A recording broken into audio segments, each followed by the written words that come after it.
President Barry Jagdeo says regional leaders will have to sensitize the new Obama administration on challenges relating to global trade. Cabinet clears more than $139 million for the supply and installation of a 35 MVA power transformer for the Guyana Power and Light Company. And police recovered a Wales estate payroll canister with cash intact as one other bandit is fatally shot and 3 captured bandits sing like canaries. The details of these and other stories, the business news, health tips and of course the latest sporting action in the Diamond Mineral Water NCN Sport News after these. Stay tuned.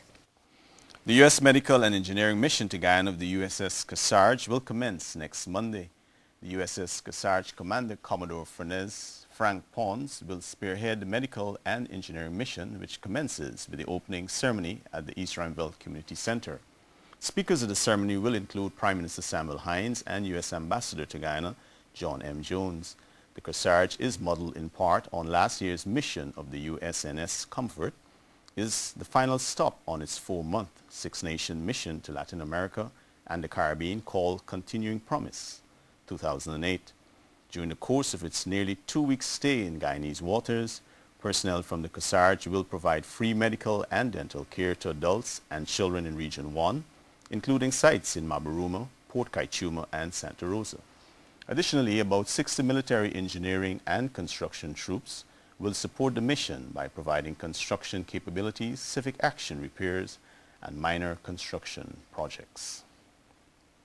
President Barry Jagdeo has called on stakeholders within the rice industry to focus on feasible strategies to resolve challenges in the industry.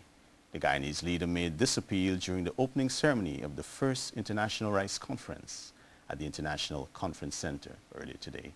More in this report. Under the theme Meeting Rice Demands, the two-day conference seeks to address global challenges and define the path for the industry's future. According to President Barry Jagdeo, the demand and price for rice represent a shallow market which tends to shift rapidly to facilitate conditional changes.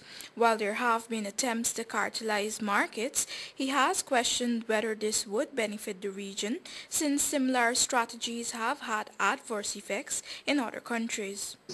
Because so many people consume rice, that you can't have too large fluctuations. You get instability. India, when they were faced with the problems, they banned the export of rice. They even put some limits, on the prices at which people could conclude the export contracts. China prohibited that too. And here in Guyana, just here in Guyana, although we are a rice-producing country, we had to look at the impact on the consuming public. Based on preliminary findings of a feasibility study on the Jagdeo Climate Change Initiative, it has been revealed that Guyana has some 196,000 hectares of uncultivated coastal lands, and the Guyanese leader estimates that this could rake in some $174 million from rice exports with another $1.5 billion from aquaculture. Increased rice cultivation would also enable methane production, which could contribute to a low-carbon economy.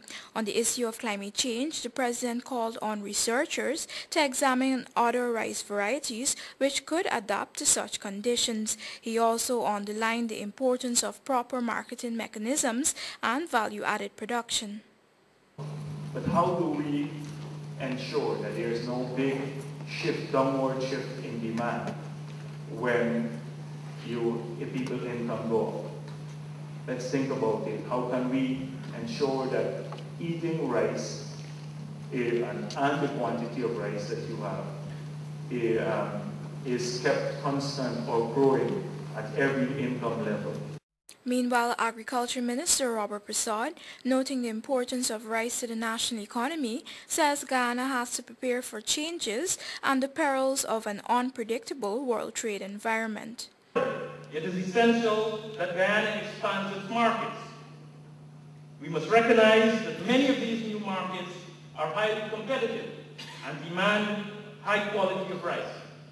Consequently, we must work collectively to raise the general standards of our output. These sentiments have been echoed by Jamaican Industry Minister Karl Smuda, who notes the importance of ensuring food security and economic returns through investments in the sector.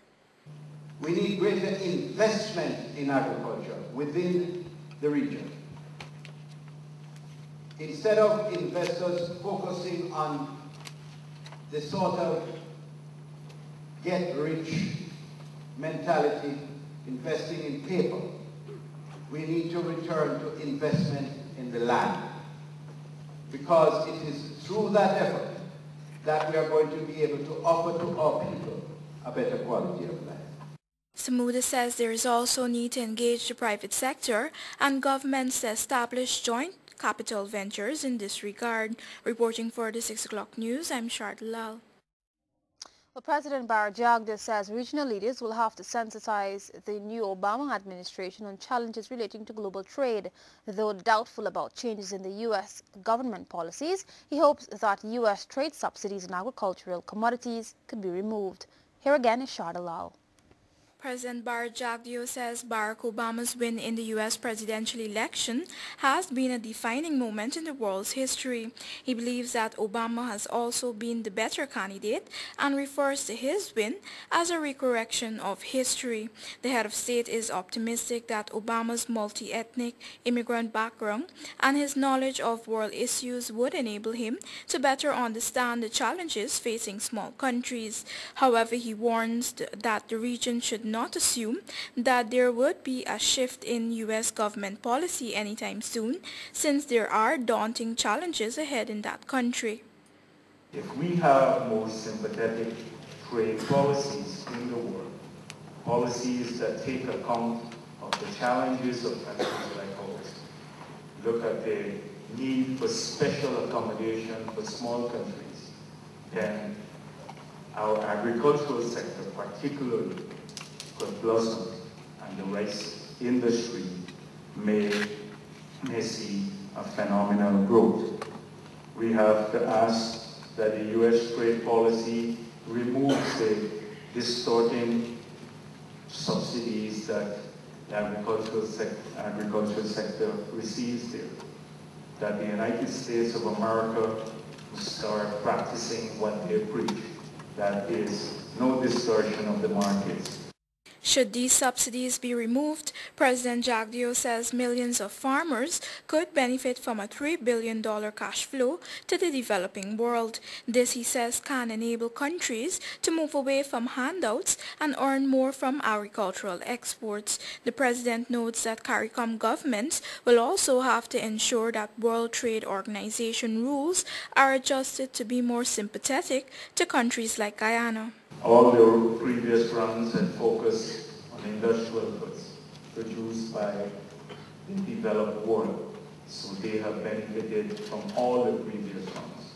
And although they said this should be a development round, when we actually come to negotiating texts and